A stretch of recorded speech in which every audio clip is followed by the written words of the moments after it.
Statua di Maria Rosa Mistica, piange lacrime ed olio. Salve a tutti carissimi. Oggi voglio parlarvi, di un fenomeno che, in realtà, sta accadendo da diversi anni, in una città, del Brasile, a Bom Jardim.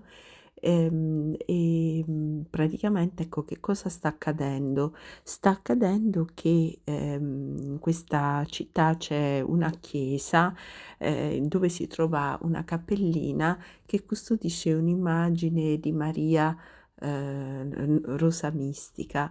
Ebbene, questa statua, almeno dal 2018, quindi sono praticamente 5 anni, sta piangendo lacrime, umane frammiste a dell'olio d'oliva.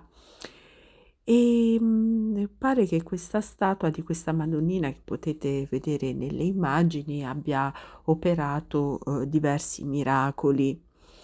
Il frate che, si trova a custodire, insomma, a celebrare la messa in questa chiesa, afferma che quando si, sofferma a pregare davanti a questa immagine della Madonna, sembra quasi che il volto della Madonna, si trasformi, sembrando sempre più vicino alle fattezze, a una consistenza di un volto umano.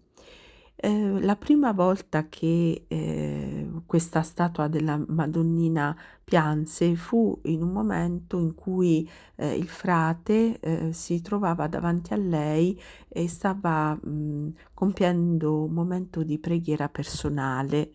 All'inizio ha pensato questo frate che, fosse una perdita, un fenomeno in qualche modo fisicamente spiegabile, ma poi ha scoperto che, nella statua non c'era nessun fenomeno di condensa e non c'erano perdite nel soffitto.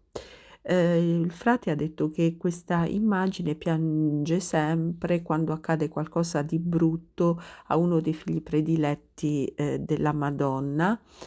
E niente, ha riferito appunto che, questa statua ha compiuto fino adesso, molti miracoli e continua ancora a piangere lacrime, mescolate ad olio d'oliva. Ecco, e questo è tutto quello che sappiamo.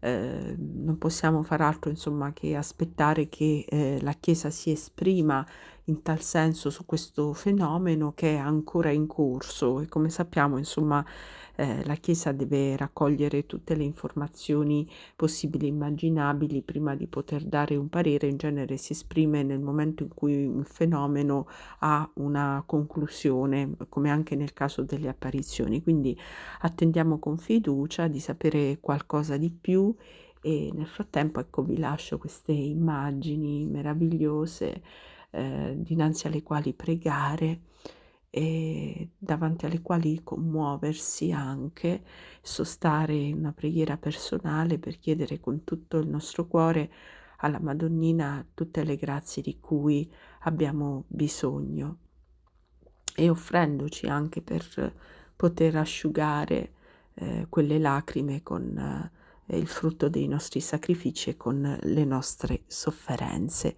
Vi ringrazio tantissimo carissimi, a presto.